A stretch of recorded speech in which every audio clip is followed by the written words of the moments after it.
para nosotros contar con una figura de la altura de usted y lo que significa para el béisbol dominicano con nosotros por aquí. Muchas gracias. Es un honor para mí estar en esta mañana contigo. Un saludo a los fanáticos. Siempre he estado a las órdenes de toda la prensa, todo el que me quiera usar. Vamos a empezar primero con algo simple, sencillo. Se llama César, pero le dicen Cesarín. ¿De dónde viene el apodo? Mi padre se llamaba César y para distinguirnos por el nombre me pusieron Cesarín, es decir, César Pequeño. Y ya hoy que estamos hablando de su padre, la niñez, ¿dónde le nace o cuándo, en qué momento le nace ese amor por el béisbol o ese deseo de jugar béisbol?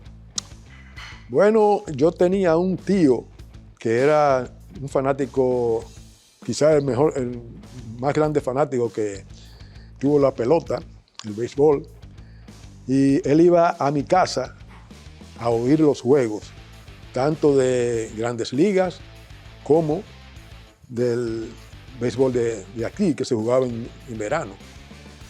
Él me sentaba a oír los juegos y desde esa época yo sigo el béisbol. Eso fue hace muchos años. Yo tenía un año cuando él comenzó a ir y desde esa época yo recuerdo todo, desde que yo tenía un año. Y de eso que recuerda de ver el béisbol o escuchar el béisbol con su tío, ¿había algún equipo en particular o algún pelotero en particular que le gustara, le llamara la atención su estilo de juego? Yo le preguntaba que a qué equipo iba él y él me decía a fulano de los Yankees, Detroit, la Americana, Cincinnati y los Cardenales, del cual él era un empedernido, igual que el difunto Tomás Troncoso, que también era un fanático de los Cardenales. ¿Y en algún momento usted se imaginó dentro de su niñez, escuchando los partidos de béisbol con su tío, que iba a llegar la oportunidad de jugar en las Grandes Ligas? Ese fue mi sueño desde ese entonces, ser pelotero de Grandes Ligas. Y yo cogí un camino que no iba a ser pelotero, pero gracias a Dios dejé ese camino y gracias a Dios tuve la oportunidad de jugar softball por un tiempecito corto, entonces me firmaron. Antes de entrar en el proceso de la firma, usted dice que estaba en otro camino y que bueno que se dio lo de la pelota. ¿Había posibilidad o tenía usted alguna idea de que si no se daba lo de la pelota, qué otra profesión le hubiese gustado pues dedicarse? Bueno, a los 14 años yo entré al seminario Santo Tomás de Aquino para estudiar para sacerdote. Es decir, que yo estaba por coger esa profesión, pero después de estar 4 años, dije, yo no voy a ser un buen sacerdote, así que déjame salir. Y salí, no tuve mucha... no jugaba béisbol casi mente, una vez cada mes. Lo que yo jugaba mucho era basquetbol en el seminario, pero cuando salí, entonces comencé a jugar softball y en 7 meses me parece que me firmaron como pelotero profesional. ¿Cómo se dio ese proceso de firma? Porque muchas personas no saben que el proceso ahora es bastante distinto con relación a lo que se ve actualmente y cómo las firmas se dan. ¿Cómo se dio el proceso en el caso particular suyo? Bueno, mi papá observó las cualidades que yo tenía para el béisbol. Él también jugaba en el mismo equipo de softball. Él era chofer de carro público, viajaba de mi pueblo a la capital y él iba a comer a donde se hospedaban los peloteros de los Tigres del Licey.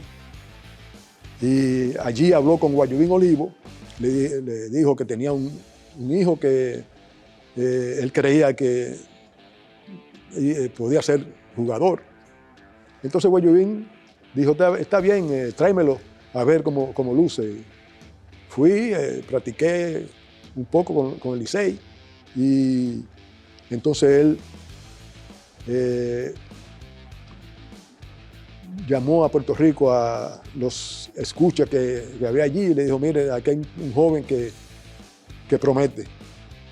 Y ellos vinieron y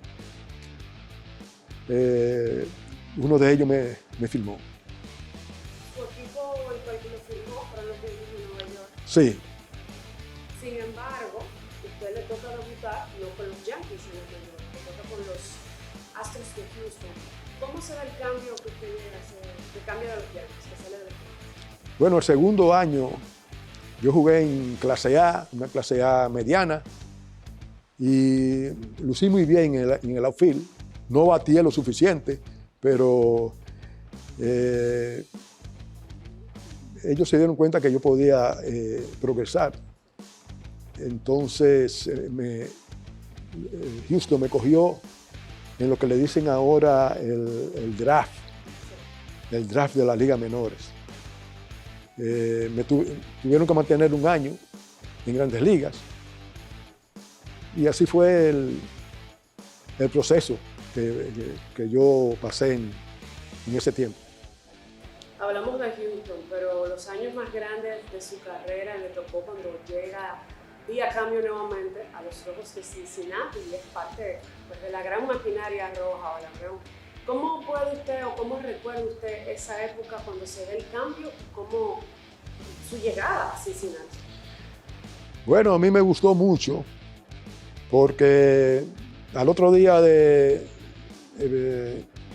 cambio vino el escucha principal de Cincinnati y nos reunimos, fuimos a cenar juntos y él me explicó por qué ellos me querían y me dijo que la principal causa fue que ellos necesitaban un outfield que tuviera la característica que yo tenía, que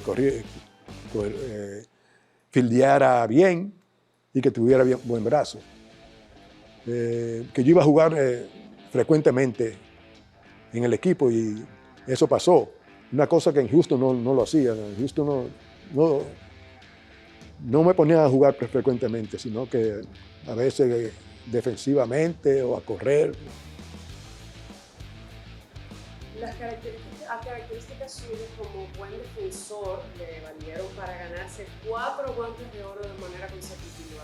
¿Cómo usted valora esos años en el equipo ganando esos premios individuales y de manera consecutiva, que es algo muy difícil para sea cual sea el premio? Yo sé que fue difícil eso, porque para conseguir un guante de oro tiene que ver su bateo, la ofensiva. Casi siempre en esa época, casi siempre se lo daban al que bateaba sobre 300 y había mucha competencia. Pero yo era tremendo en ese outfield, era muy bueno. Era difícil que se cayera un batazo por ahí. Y aunque yo tenía 2 jardineros al lado que corrían mucho y que eran buenos, pero la mayoría de las veces era yo que iba a coger las pelotas difíciles. Le tocó, fue un gran equipo, los Rojos de Cincinnati, en la época en la que usted tuvo ir a varias series mundiales. ¿Cómo recuerda esas series mundiales? Si hay alguna de ellas que fue un poquito más difícil, que usted la recuerda de manera más especial, por decirlo así. Bueno, nosotros fuimos, el primer año que yo estuve con los Rojos, fuimos a la Serie Mundial y perdimos en 7 juegos. Una serie muy reñida contra los Atléticos de Oakland, que ganaron 3 seguidas. Entonces, en el 75, que fuimos de nuevo contra los Medias Rojas de Boston, esa fue dicen que la serie mundial más reñida que ha habido. Y en realidad fue muy, muy, muy reñida. Y especialmente porque el último juego, el séptimo juego, se suspendió 2 veces por lluvia. Y los nervios estaban de punta, lo teníamos.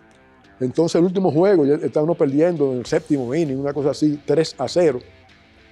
Y gracias a Dios el pitcher de Boston se equivocó y tiró un flycito al cubano Tony Pérez, que le dio un jonrón con 2 envases.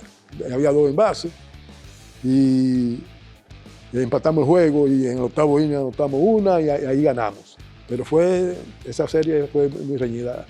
El siguiente año también fuimos a Serie Mundial y ganamos fácil ahí porque barrimos a los Yankees de Nueva York.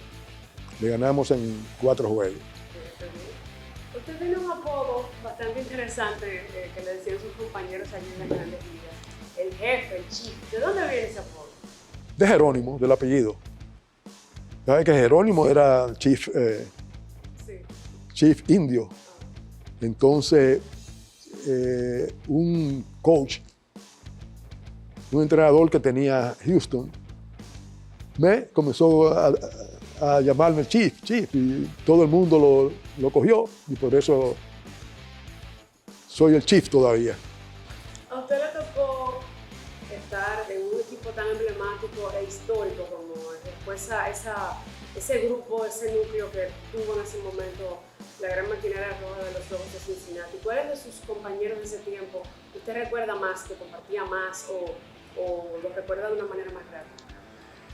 Bueno, teníamos la misma edad, habíamos comenzado juntos y nos reunimos con Cincinnati, él siempre fue de los Rojos. David Concepción, venezolano, donde quiera que íbamos a vivir, vivíamos en el mismo apartamento siempre y nuestras esposas eran muy similares y muy amigas. Precisamente él estuvo aquí con la familia celebrando los 50 años de boda. Estuvo aquí mismo donde en mi casa y le buscamos una villa. Ellos se quedaron con toda la familia y compartimos unos 10 días aquí. Ellos celebraron su aniversario de boda a todo lo amplio de... Y de las managers que usted le tocó pues, tener en las mayores, ¿cuál usted diría que, obviamente, son tiempos totalmente distintos, quizás no había la cercanía con los dirigentes como la hay hoy en día? ¿Cuál usted diría que fue el que más significó en su carrera? ¿Que más le dio tiempo de juego, algún tipo de consejo que lo ayudara pues, a seguir progresando? Bueno, a mí me ayudó mucho Larry Walker, que era de los Astros de Houston. Él usó conmigo la misma táctica que usó con Mateo Rojas Alou, el cual él era manager con los Piratas de Pittsburgh y Mateo llegó a ellos en los 60 y pico. Entonces, lo que él hizo con nosotros fue que bateáramos hacia la banda contraria. Y él me ayudó mucho a aprender a batear hacia la banda contraria y a ser mejor bateador. Ahora bien, Sparky Anderson me dio la oportunidad de jugar todos los días y era muy buen manager, muy buen manager. Yo creo que al final pasó algo entre nosotros dos, entre algunos peloteros, y el equipo decidió, la dirigencia del equipo decidió sacarlo. Sí. Pero yo sé que él era muy buen manager y sabía lo que estaba haciendo. El caso suyo es un poquito difícil de explicar en la siguiente forma. Usted viene a interesarse de lleno en el béisbol ya más joven, o sea, me refiero, no con 15, 16 años, 17, ya usted luego de una carrera que decidió abandonar y empezó en el béisbol, es un poquito difícil o diferente, mejor dicho, a la trayectoria de quizás otros jugadores. ¿Cómo usted definiría eso, su carrera? ¿Fue más difícil adaptarse o se le hizo más fácil una vez ya usted estaba encarrilado en el béisbol? Bueno, fue muy difícil y muy fácil. Difícil porque yo no había jugado ese béisbol amateur, que anteriormente eso era lo que se usaba. Como te dije, no jugaba desde los 14 años a los 18, yo no jugaba. Con el bateo yo era nulo, totalmente. ¿Por qué? Porque no practicaba. Entonces tuve que adaptarme, ¿verdad? Y ir aprendiendo a cómo era el bateo. Pero para mí, yo fui el jugador más extraño que llegó a Grandes Ligas y que tuvo la distinción de ser un pelotero regular o un pelotero que quizá fui un poquito más alto que lo regular. Porque no todo el mundo llega como yo llegué. Si tú te fijas en mis numeritos en las menores, los 2 primeros años, yo no bateé 200, yo llegué a batear 200 y me escogieron en el draft. Otro se dio cuenta y me escogieron, y hasta los Yankees de Nueva York yo firmé como pitcher y como outfield. Pero yo no había pichado, nunca había tratado de ponerme una lomita a tirar. Y los Yankees, en el segundo año que fui a entrenamiento, me tenían en la lista de pitcher. Y yo dije, no, yo no quiero ser pitcher, lo mío es el outfield. A que fuera pitcher. Sí, como firmé como pitcher y como outfield, me querían probar como pitcher. Entonces yo le dije, no. Y me dijeron, bueno, si tú no bateas en entrenamiento, te vamos a dejar fuera. Y en ese entrenamiento batí 400. Después en la temporada no me fue muy bien, batí 190, pero se dieron cuenta de quién yo era. ¿Y cómo usted logró, ya con la amenaza que le tenía de que si no bateaba, pues lo iban a cortar? ¿Cómo usted logró pues llegar a esa cifra de 400? Me imagino con mucho entrenamiento diario. Bueno, ese era un mes. Dios me ayudó, me parece. Tenía eso para que siguiera. Y sí, lo logré. También tuvo que ver mucho jugar aquí invierno, porque yo veía a los jugadores de Grandes Ligas que jugaban todos. ¿Usted siente que jugar Liga Invernal le ayudó muchísimo a poder tener mejores números físicos? Sí, cómo no, sí. Me ayudó muchísimo, mucho. Yo veía a Manny Mota bateando y decía, mira, entonces veía cómo más o menos se hacía. Él me dan consejos, mira, a esto, a lo otro. Y fui cogiendo todas las enseñanzas. Bueno, precisamente ya que menciona a Manny Mota, a los Tigres del Licey.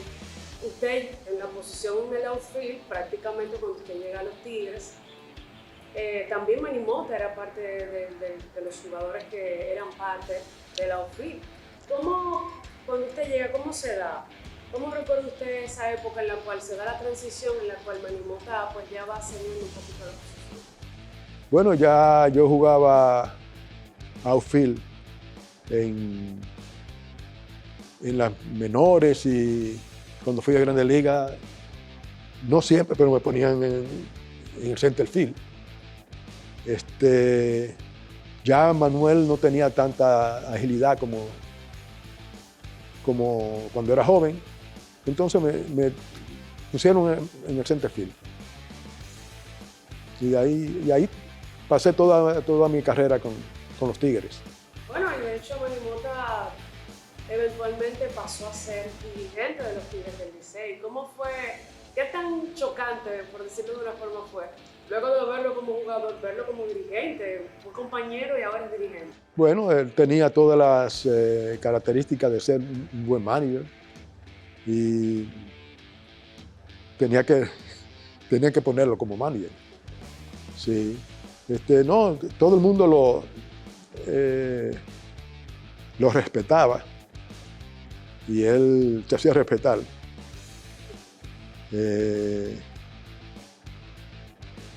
Fue muy bueno con todos los jugadores, con todo el que trabajaba para el equipo. Una figura también bastante emblemática dentro de los. Exactamente. Yo decía que Manuel le ponía la bola donde no había nadie, y por eso batió tanto. Batió bastante. Empezamos un poquito al revés. Ahora mismo sabemos en la Liga Invernal Dominicana que los jugadores llegan vía draft. Hay un draft de novatos en donde los equipos mediante un sorteo eligen los jugadores que están disponibles. ¿Cómo se produce la llegada de usted a los Tigres del Licey, ya que no existía ese formato? Bueno, el escucha que me filmó vino una vez en enero y fuimos a jugar al estadio a practicar. Él nos vio a una inmensa cantidad de peloteros que querían que lo filmaran. Fuimos a San Pedro de Macorís, al estadio Tetelo Vargas, que pertenecía a las Estrellas Orientales, jugaban las Estrellas allí. Y al siguiente mes, en febrero,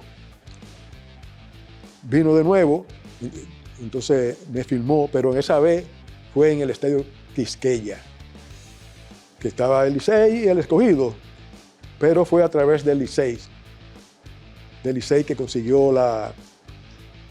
el terreno. Allí me vio y me filmó y me preguntó a qué equipo yo quería ir, si a las Estrellas Orientales o a los Tigres del Licey. Y yo, como era liceísta, entonces sí, dije, no, déjeme con los Tigres del Licey. Le puso la opción y usted escogió el Licey. Sí. Vamos a continuar con el Licey. Y un dato que me llamó bastante la atención, haciendo investigación y todo esto, es la cantidad de campeonatos que usted ganó con los Tigres del Licey. 9 campeonatos, convirtiéndolo pues en el más ganador, jugador que más campeonatos ha ganado. ¿Y cómo usted se siente con este tipo de récord? Obviamente una carrera longa con los Tigres del Licey, pero siempre te tocó estar con equipos que lograban y te aportaban de una manera u otra a estar dentro del dinero, como dicen, de los campeonatos, de las victorias. Bueno, yo estoy muy orgulloso de tener en mis espaldas todos esos campeonatos que ganamos. La verdad que no fue solamente mi aportación, sino que estaban los demás jugadores, estaba la directiva, los dirigentes, los managers, entrenadores que tuvieron que ver con esto. Lo mismo pasó con los Rojos de Cincinnati, que teníamos tremendo equipo. Y Allí fuimos a tres series mundiales, que no es fácil hacerlo en una carrera. Pero yo me siento muy orgulloso de todos estos trofeos y estas victorias que obtuvimos. Bueno, usted es afortunado de ser campeón aquí y campeón allá. Exacto, sí, así es. Teodoro Martínez me parece que tiene más de 9. Bueno, con los Tigres del Licey, bueno, Teodoro Martínez tiene 7. 7. Manuel Mota le sigue con 6, de Ángelo Jiménez con 5, así que está haciendo así mismo. Pues yo creía que Teodoro entró al Licey en el mismo tiempo que yo entré y él salió... 69-70, pero se retiró primero que usted, 82-83, o por lo menos salió del Licey 82-83. Ok, y fuimos otro más, nada más, otro campeonato más. 83-84 me parece que fue. 84-85. También fuimos a... Ok, ganamos eso. Y de todos esos campeonatos, obviamente tantos, ¿hay alguno que usted recuerde de manera más especial, que significó quizás un poquito más por lo difícil que fue o algo así? Bueno, todos eran difíciles. A mí me gustó mucho un año que era, yo creo que era de 11 juegos, el que ganaba 6 era el campeón. Y nosotros ganamos 6 y solamente perdimos 1 contra los Leones del Escogido. Eso, no recuerdo el año que fue, pero me parece que fue así. Bueno, en esa época la rivalidad de los 70 era bien fuerte con las Águilas Cibaeñas. Sí. ¿Cuál jugador de las Águilas era difícil de enfrentar en ese tiempo? Oh, el gran Gelo, Diloné. Miguel Diloné era muy difícil de hacer out, muy difícil de mantenerlo en una base. Yo sé, él volaba, pero nosotros muchas veces le cogíamos lo contrario, que él no tenía tan buen brazo en el outfield y cuando le dábamos para allá le cogíamos extra base. Sí. Sabe que la gente habla mucho de la rivalidad de los Tigres del Licey, que si es más fuerte con los Leones del Escogido, que si es más fuerte con las Águilas Cibaeñas. A su entender, en la época que le tocó ser jugador de los Tigres del Licey, ¿cuál rival era más difícil? Las Águilas. Las Águilas primero fue el Escogido. Sí, el Escogido con los 3 hermanos Alou, Juan Marichal, y tenían un tremendo equipo también, pero las Águilas fue muy buen equipo también. Y tenían ahí a un receptor que yo digo que ha sido el mejor del país, Tony Peña, que nos daba agua a beber también. También. Sí. Usted ha mencionado que el bateo quizás se le complicaba un poquito más que de lo bien que le salía la defensa, contrastando ahí. Sin embargo, usted, además de que fue conocido por ganar los Guantes de Oro de manera consecutiva, en la temporada 82-83, acá en la Liga Invernal, usted se llevó un título de bateo. Un título de bateo que fue algo excepcional también. Sí, ya yo tenía mayor conocimiento de la zona de strike, de cómo enfrentarme a ciertos lanzadores. Y tuve mucha suerte, especialmente en el último turno que estaba perdiendo por un punto y milagrosamente di un sencillo. Milagrosamente porque me estaban tirando, estábamos jugando contra el equipo donde estaba el que me había pasado. y me estaban dando la bola base por bola intencional. La bola la tiraba casi en tercera base, la tiraba el pitcher. Y estaba 3 bolas sin strike, el último picheo, ya una bola, le tiré el bate, y le dio y salió un rollincito entre el pitcher, la tercera, el shortstop. Y en lo que cogieron la pelota y tiraron, ya yo estaba ahí, estaba en primera casi. Un infield hit. Y una cosa que yo no tenía la misma velocidad. Estaba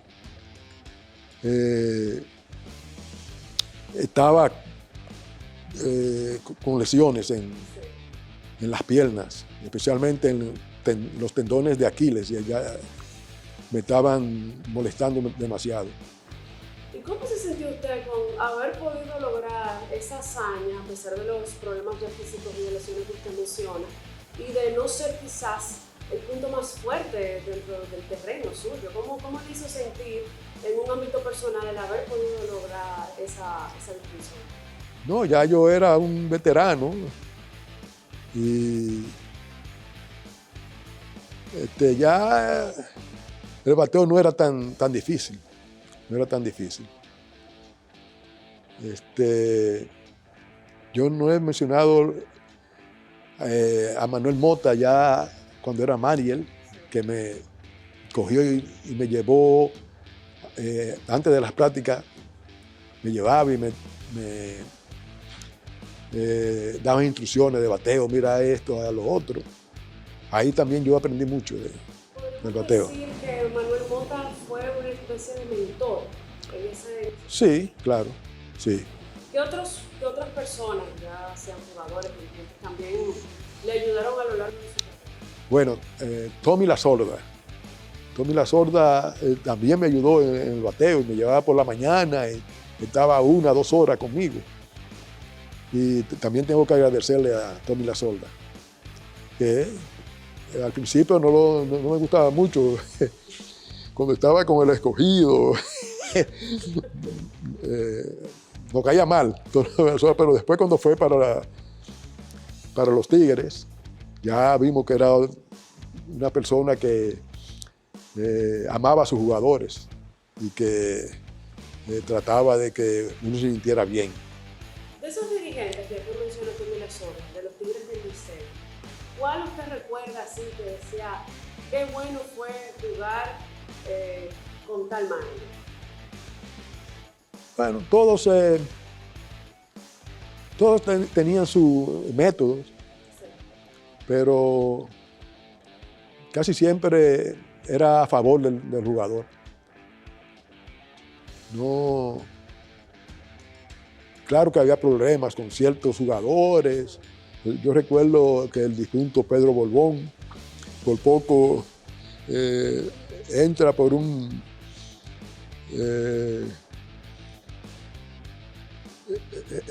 ahoga a un manager que lo cogió y le dijo, ya tú no estás con nosotros en el equipo. Y Pedro Borbón lo cogió y lo iba a entrar en el sanitario. Eso fue una de esas. También otro ex también le dio unos golpes a un manager. Pero en realidad los managers siempre trataban de que uno hiciera su trabajo y que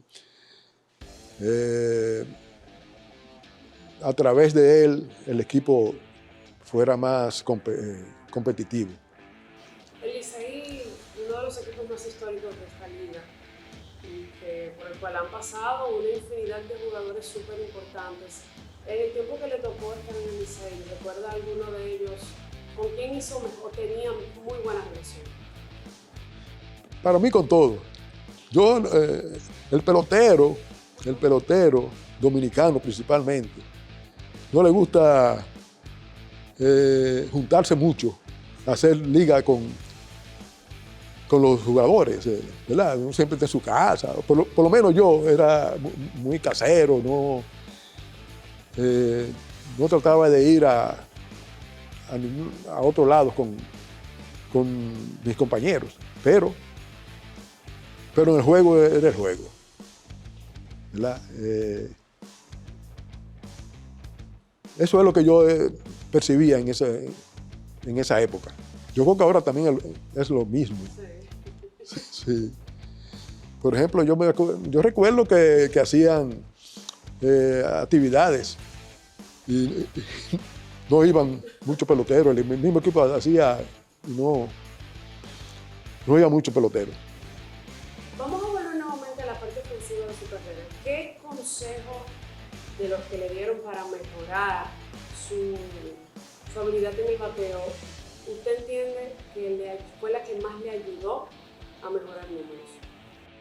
Creo que los consejos de Larry Walker.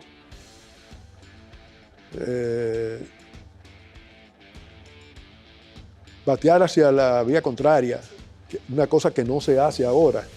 Tú ves que los jugadores le juegan, se cargan hacia el bando de pelotero. En ese entonces, batear para la banda contraria, lo que lo hacíamos era muy importante porque la mayoría de nosotros no teníamos poder. Y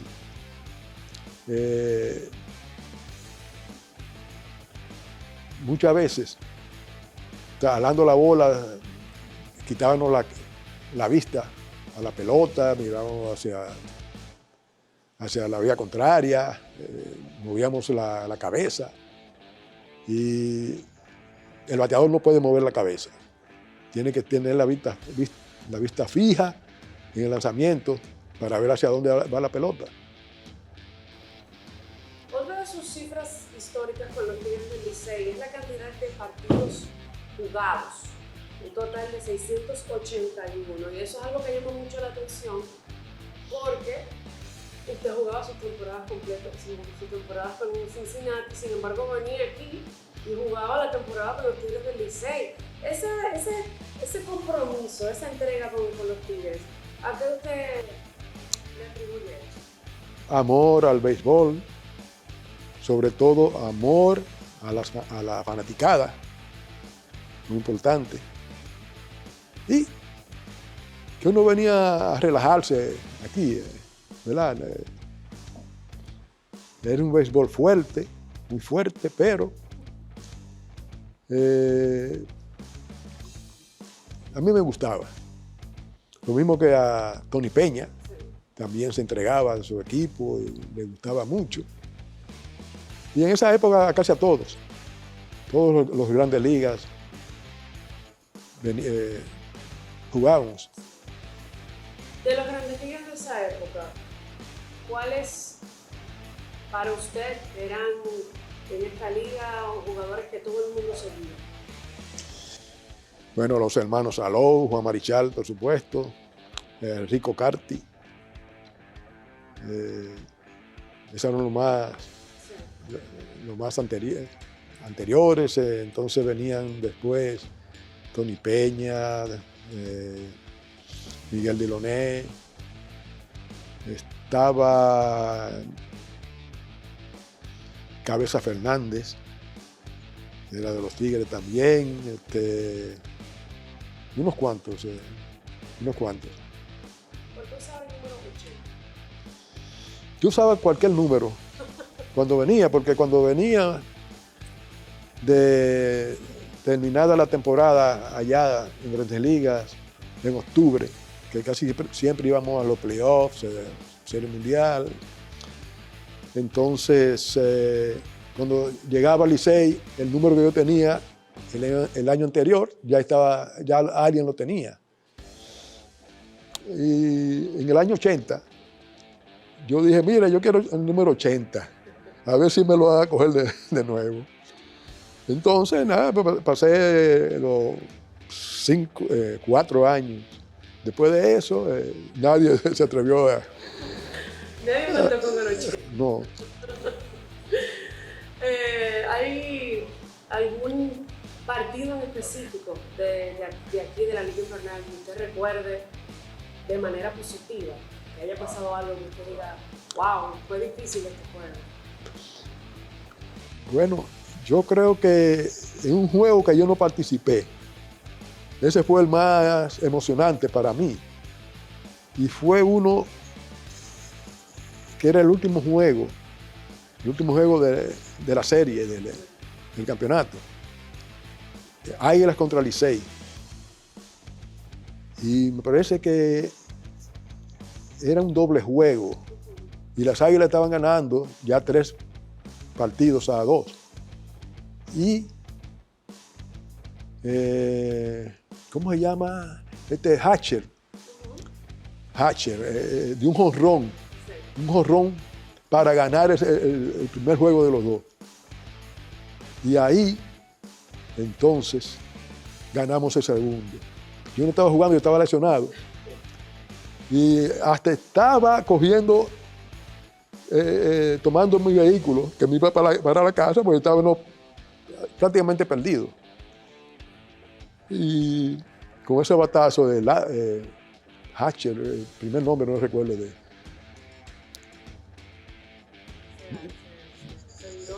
Sí, se envió y la serie también. Sí. Ya por último, tenemos y seguimos teniendo, siendo un país bastante productor de peloteros profesionales en las grandes ligas y viviendo ya una época totalmente distinta, quizás a la que le corresponde a usted jugar, que de los jugadores que actualmente están en las grandes ligas, ¿cuál usted le llama la atención? Le identifica y dice, wow, ese muchacho tiene muy buen futuro. O puede ser más de uno, no tiene que limitarse a uno. Bueno, yo no veo juego en televisión. Esa es una. La otra es que yo lo sigo solamente mirando el box score. Sí. A cada rato miro, está ganando. Y la prensa, por la prensa. Pero siempre me ha gustado seguir a Machado. Machado, yo tengo un hijo que es scout. Y él me llevó a ver a Machado cuando iba a ser escogido en el draft. Él me llevó a verlo, mira, tremendo. ¿Okay? Desde esa época me he quedado con él. Me dice que Tatis, sí. Fernando Tatis es tremendo, yo no lo he visto mucho.